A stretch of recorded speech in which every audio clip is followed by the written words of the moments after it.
Speaker and distinguished colleagues in Congress at lahat po ng ating mga kababayan na nakikinig dito at sa ating website ngayong hapon na ito. Gusto ko lang pong sabihin unang-una, Mr. Speaker, the time of reckoning has come. Nakalagay po sa Matthew chapter 7 and verse number 2. For with what judgment ye judge, ye shall be judged. And with what measure ye mete, it shall be measured to you again. Kung iniisip po natin na magagawa mo ang gusto mong gawin, na hindi mo sinusunod ang saligang batas, dahil nasa kapangyarihan ka, nais kong sabihin, Mr. Speaker, na matatapos din ang mga bagay na yan at ikaw ay hatulan ng taong bayan. Ito pong House of Representatives ay ang bahay po ng taong bayan. Kapag tayong lahat ay inelect ng taong bayan upang tayo ay magbusisi ng lahat ng katiwalaang nangyayari sa ating pamahalaan.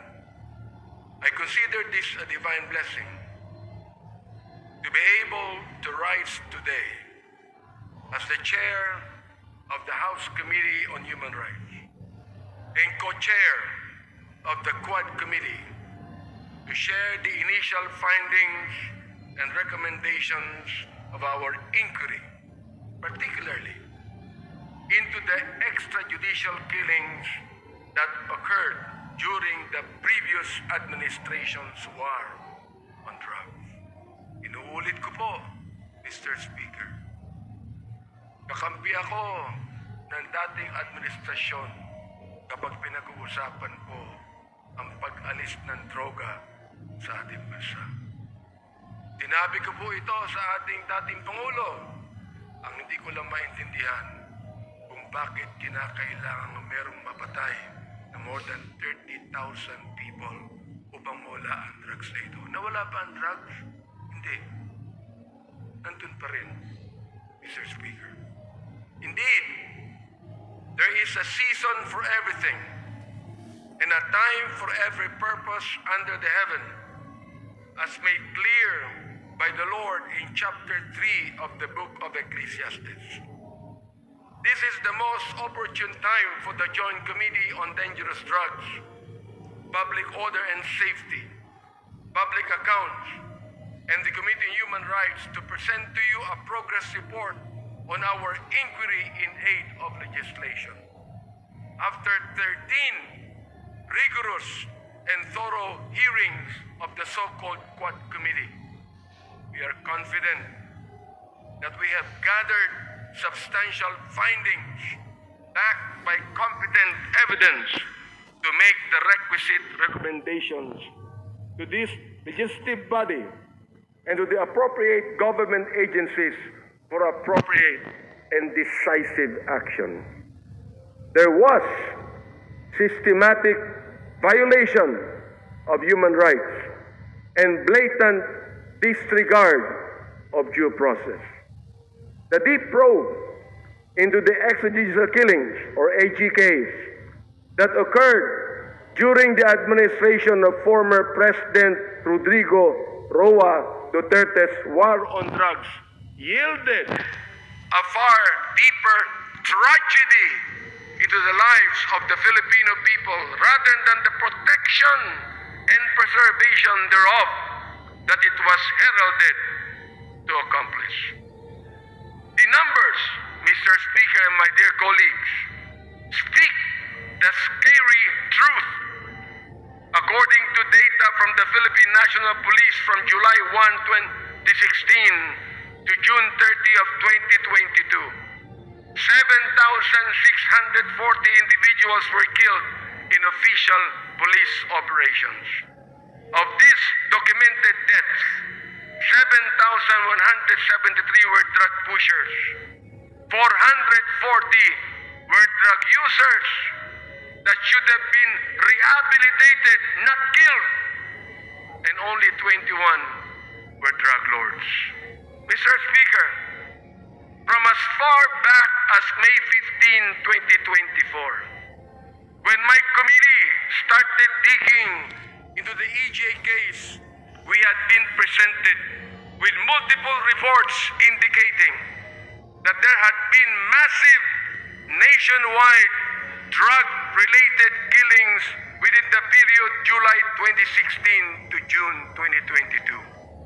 The killings were classified either as police operations or perpetrated by unknown perpetrators, which is no different from the Sinaloa type of killings in Latin America, which were notorious at the time, the drug cartel in Latin America. The 2017 year-end accomplishment report of the Duterte administration highlighted as key accomplishments, my dear Speaker, the deaths of 3,967 drug personalities and 16,355 homicide cases under investigation as of 30 September 2017. The PNP reported that there was a total of 7,640 illegal drug suspects who died in police operations, 2,053 of which were recorded in the first 6 months of the Duterte presidency from July to December 2016. No less than the United Nations Office of the High Commissioner for Human Rights noted that there were at least 8,663 drug-related killings as of February of 2019, while academic research, the HUS project of the Third World Studies, University of the Philippines, gathered around 5,348 recorded deaths. The Free Legal Assistance Group cited unassailable data in a Supreme Court en banc extended resolution that indicated the Duterte administration's anti-drug war from July 1, 2016 to November 27, 2017 recorded a staggering total of 20,322 deaths, or a daily average of 39.46 deaths. Mr. Speaker and my dear colleagues, was the war on drugs truly aimed at dismantling the drug syndicates and put an end to this illegal and immoral trade? Or was it an all-out assault on the poor and vulnerable to cover up the former? Gusto ba talaga nitong durugin ang mga drug lords at ang illegal drug industry? O durugin lamang ang mga mahihirap upang pagtakpan ang mga may kinalaman o kaugnayan sa problemang ito? Clearly, the war on drugs, while touted as the formidable solution to the country's drug menace, had resulted in the systematic violations of our constitutional rights to life, human dignity, and due process. Ang sagradong buhay na tanging bigay ng buong may kapal ay hindi kailanman dapat pawiin ng sinuman. Ang sabi po ng Diyos, thou shalt not kill. But the war on drugs resonated a policy of kill, kill, kill. As the former president has always said, shoot them dead.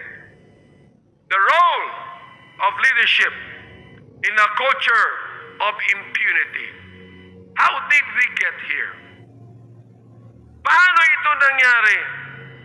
one cannot look at all the evidence and not come to this credible and undeniable conclusion that former President Rodrigo Roa Duterte's public pronouncements encouraged, facilitated, and normalized the killings and emboldened some of our policemen who are supposed to be the protectors of the people to carry out the same. His release of unverified narco lists further exacerbated the violence as individuals were targeted based on flawed, inconsistent, and malicious information. Isa sa mga biktima nito, si former Iloilo City Mayor Jed Patrick Mabilog. In 2014, then Major Mabilog was named as I quote, top 5 best and outstanding mayors in the world. In the 2014 World Mayor Awards, mula sa short list ng best mayors in the world na isama sa drug list ni Pangulong Duterte, nasira ang pangalan ni Mayor Mabilog.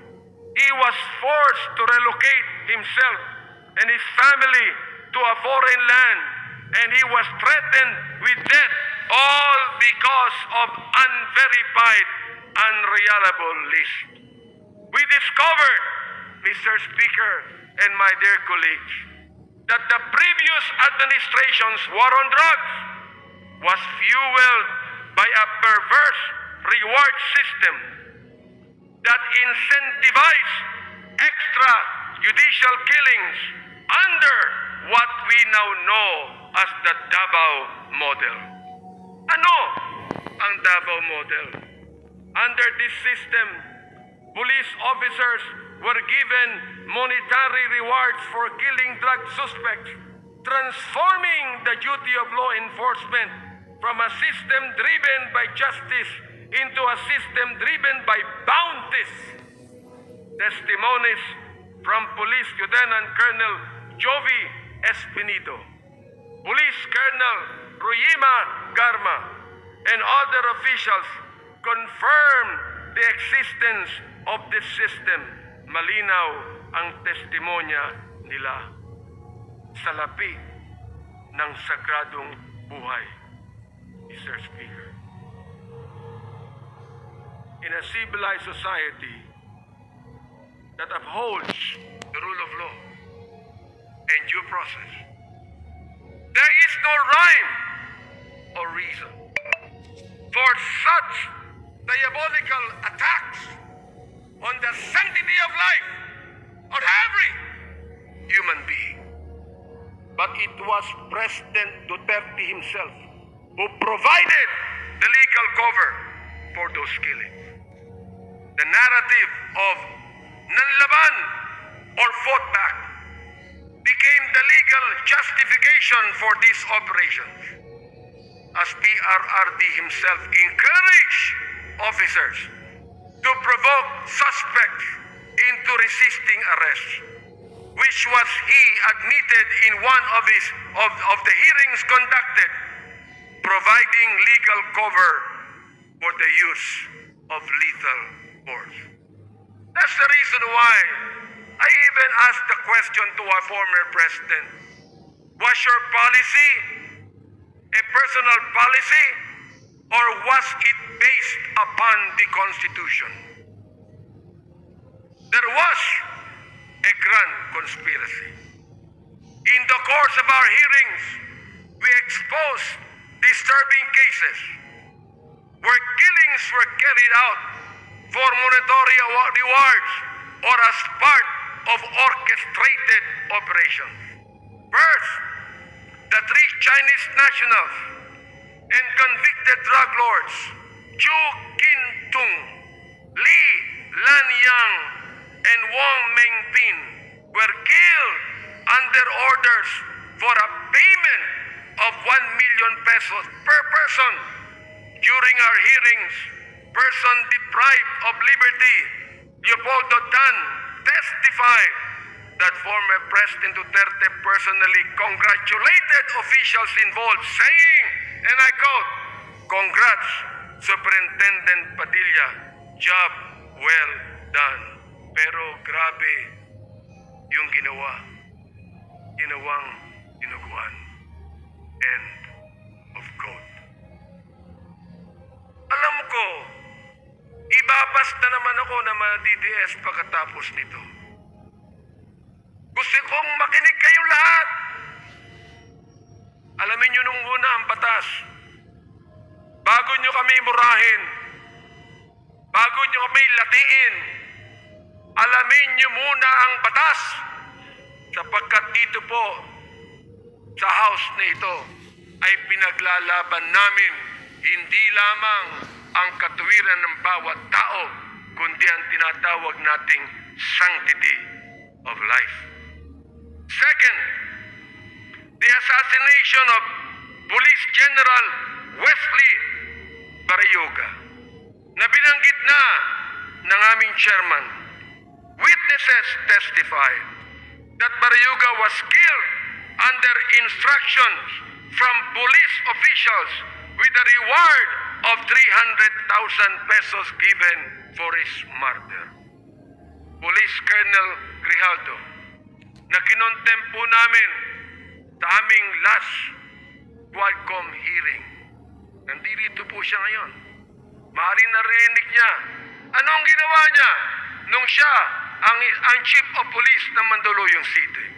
Ang general na ito ay pinatay doon sa Mandaluyong. Walang police report, walang investigation report, walang ginawa ang chief of police na ito. Siya ba'y tinanggal sa pagiging chief of police? Hindi, mga kaibigan. Samantalang yan palagi ang SOP ng Philippine National Police. We heard testimony that revealed that police officers had killed quotas and were rewarded for complying with them. Police Lieutenant Colonel Espinido detailed that a 20,000 peso reward was paid per kill. Yan po ang kanyang statement. Our investigation also unearthed cases where the drug war served as a tool to eliminate competition among drug syndicates. Witnesses such as Mr. Kerwin Espinosa and former police officials SPO3 Artunio Las Cañas and Police Colonel Eduardo Acerto revealed the dark reality of a policy that prioritized kill, kill, kill over jail, jail, jail. Mr. Speaker, more data reveal how every effort was made to ensure that those involved in these killings were spared from the consequences of their actions. Of the over 8,351 deaths, the PNP's Internal Affairs Service reported that 99.17% of cases resulted in the exoneration of police officers. Just imagine. Of the 32,803 policemen charged for operations, only 30 were dismissed.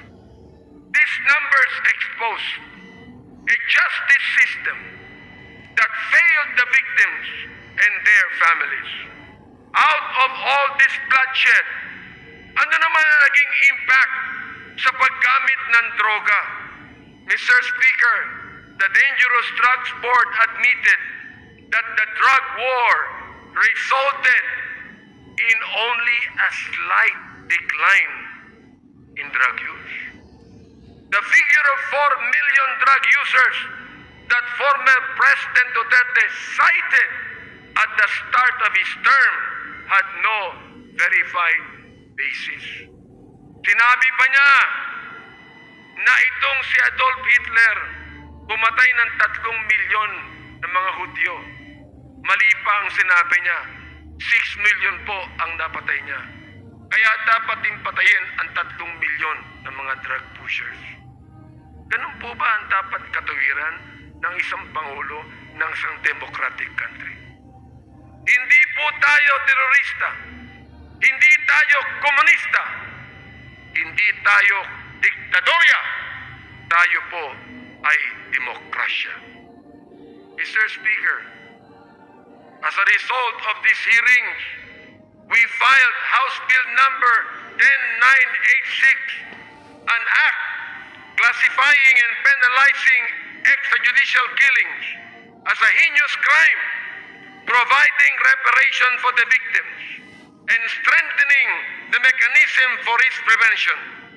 This bill, otherwise known as the Anti-Extrajudicial Killing Act, defines extrajudicial killing as any killing other than that imposed by the state pursuant to the provisions of the Constitution on heinous crimes, or a deliberate and arbitrary killing of any person not authorized by a previous judgment pronounced by a competent court, committed by a public officer, personal authority, agent of a personal authority, or any person who is acting under the actual or apparent authority of the state.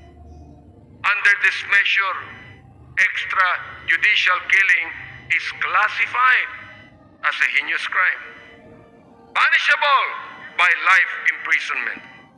Monetary reparation between 250,000 pesos to 500,000 pesos, as well as a non-monetary reparation, will be granted to victims and their families to be determined by the extrajudicial killing claims board proposed under the bill.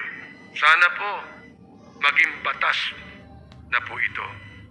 Next, we recommend the passage of a death in custody or under Police Operations Act.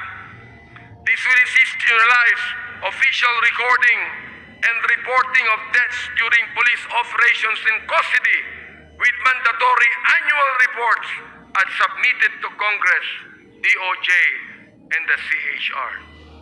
The establishment of a national interagency investigative body, an independent agency tasked to investigate each case and the other human rights abuses committed by state and non-state actors.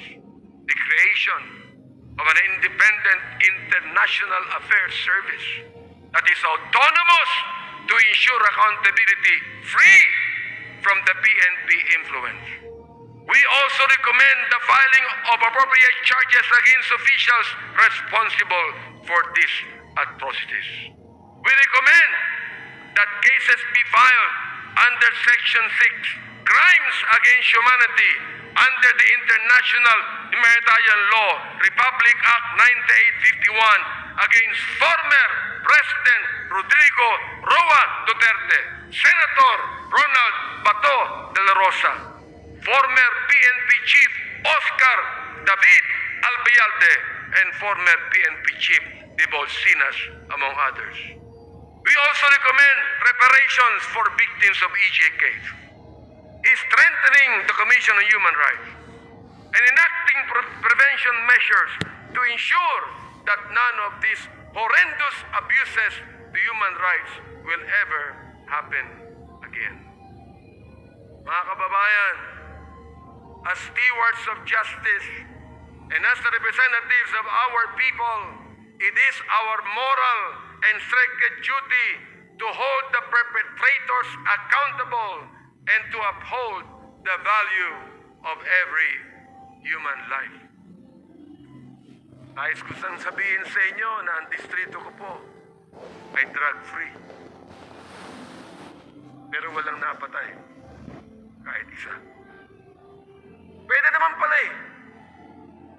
Pwede naman pala na ang isang syudad, ang isang bayan, ang isang distrito, pwedeng mawala ang drugs na hindi mo kinakailangan pumatay. Mga kaibigan, my dear speaker, my dear colleagues, I know that this is a season of giving, love, and forgiveness. And may this also be a season of healing, but never giving up on justice and truth. Maraming salamat po at maligayang Pasko sa inyong lahat.